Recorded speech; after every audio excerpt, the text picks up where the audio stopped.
The Federal Reserve, by keeping interest rates extremely low and trying to inflate housing and other asset prices, thought that they could ramp up the economy and basically revive the animal spirits in the housing market and create a massive wealth effect.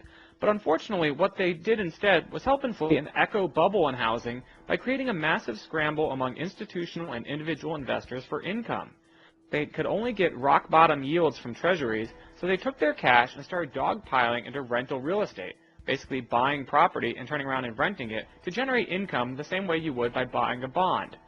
Unfortunately, they got so aggressive in their bidding that they were outbidding each other for the properties that were out there, and that was driving prices much higher, faster in terms of price growth than you would expect given underlying economic growth, income growth, or job growth. It just simply didn't justify the double-digit price gains we're seeing. And now, as those investors step away from the market and as interest rate pressures build, we're seeing the market slip into an echo bust phase, where prices are going to deteriorate, sales are going to deteriorate, and inventory for sale is going to ramp up sharply.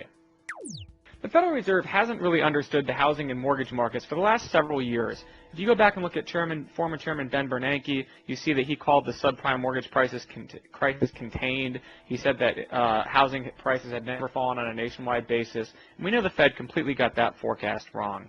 Well, now Janet Yellen is out there saying that, yes, housing is a little disappointing, and it's something that we have to watch. But I think the Fed doesn't understand what's causing the problems out there. I believe the problems in housing go far beyond the standard economics of home ownership, higher interest rates, tighter lending standards, lackluster wage growth, and so on. I believe it's the psychology of potential buyers that's a key underappreciated reason why housing is still stuck in the mud 9 years after the peak of the real estate bubble. Many of today's potential first-time homebuyers just don't want to own a house. They saw their parents' retirement dreams collapse in the housing bust. They're buried in student loan debt. They want the flexibility that comes with renting, and they don't have the nest egg saved up to come up with down payments. The long story short, they don't want to be tied down in home ownership, and many are opting for renting, even when it might make financial sense to buy instead. Well, clearly, rent is no longer a four-letter word. People are choosing to rent more often, especially at the bottom of the real estate spectrum when it comes to first-time buyers. So even though you've seen interest rates come down a bit lately, and even though you've seen incomes and employment pick up, we're just not seeing a substantial reaction in housing. Once you take out those investor buyers, you don't have enough core buying to sustain the market at the levels that the Fed's expecting.